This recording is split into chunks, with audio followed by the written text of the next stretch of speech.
There's 8 or 9 spots just here in Columbus that rail fans and photographers will hang out just to see what goes by.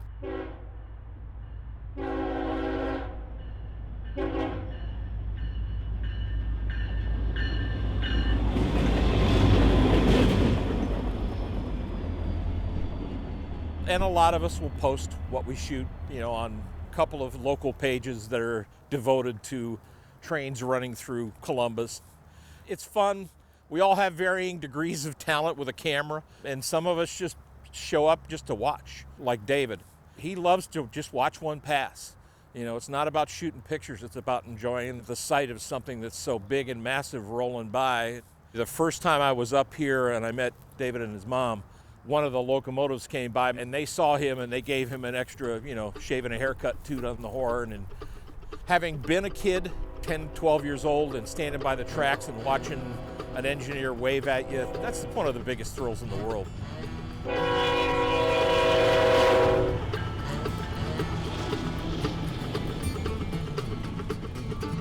On this rusty old rail car with graffiti on the side, roll through every broke down stockyard just doing my life's long haul ride. You've been coming out here a long time. I've been coming out here since 1974 as they were building the Cook Road underpass. There is a strong community, eclectic. You see young parents with little children, you see older people. People come up to take pictures, people come up just to hang out. I think the common denominator, everybody has an interest and or love of trains. So it's really a social thing. In many ways, yes. There's a lot of different conversations from politics to weather. Much of it's centered around trains, model trains. When I was a kid, my grandfather on the east side of Pittsburgh used to go up street at night, and that's what he called it, and sit and talk with the old men. And I guess I've reached that point.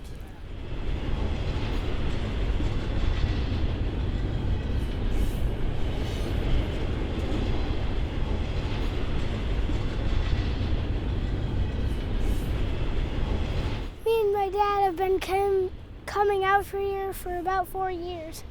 And the pictures of the containers and the cars are pretty good. I would say the pictures of the double stack, that's a really good picture.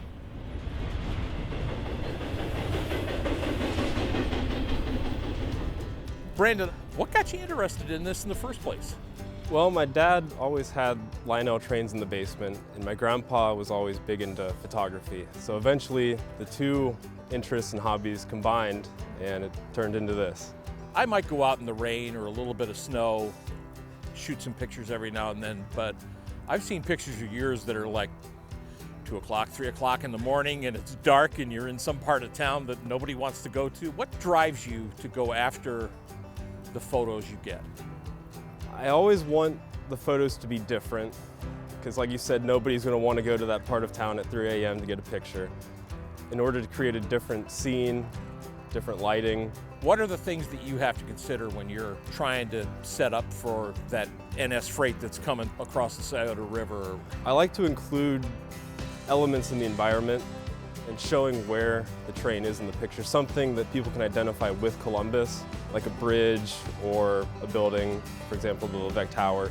One of the main things is the lighting in the scene, or if the lighting isn't cooperating, an interesting train, something from a different railroad, like a railroad from out west, something that doesn't typically run through this area.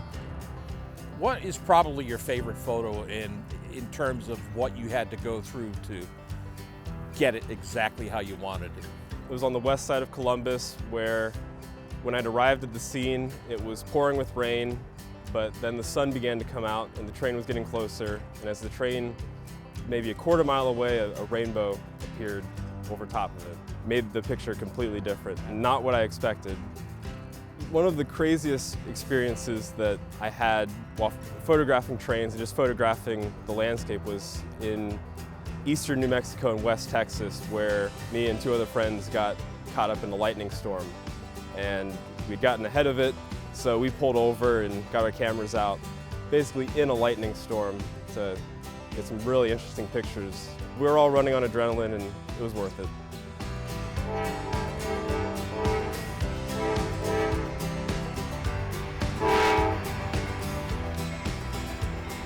Every now and then, something unusual shows up. The summer before last, a rail museum down in Carolina hosted a gathering of the remaining streamlined locomotives.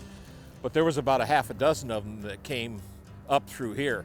On a normal night, you might see one person out here. On that day, there were like dozens. There it is. Come on, we got to get across.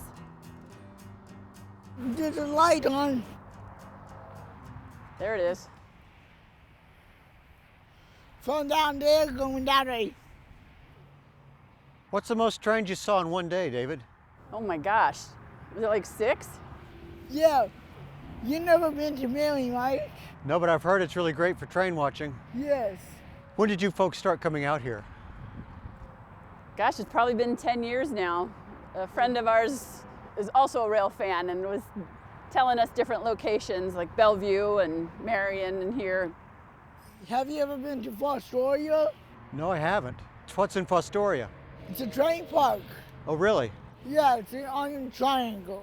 But they built a platform there with heated bathrooms and Nice. Here it comes. I think it's a double stack also. I don't think it's double stack. I think it is.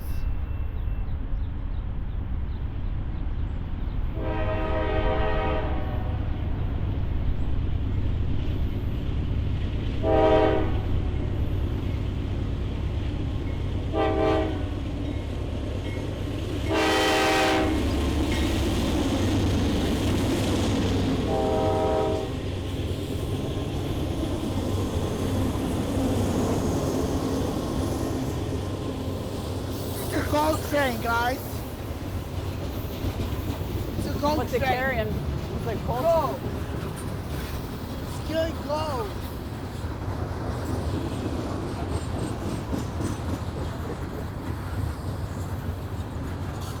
That's a long coal train. Yes.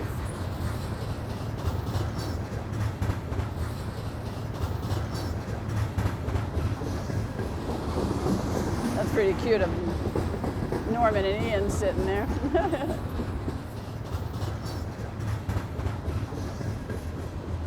Have you always been excited about trains? Yes! Even when you were a little boy? Yeah! What's so exciting about them?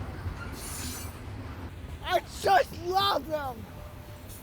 David learned so much from watching train movies. He could teach me about the engines and like the arrangement of the wheels and everything. Yeah! I was watching you guys while you're waiting for trains.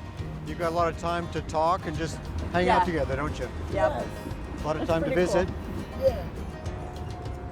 A lot of the conversation is, I hope there will be another train. You know,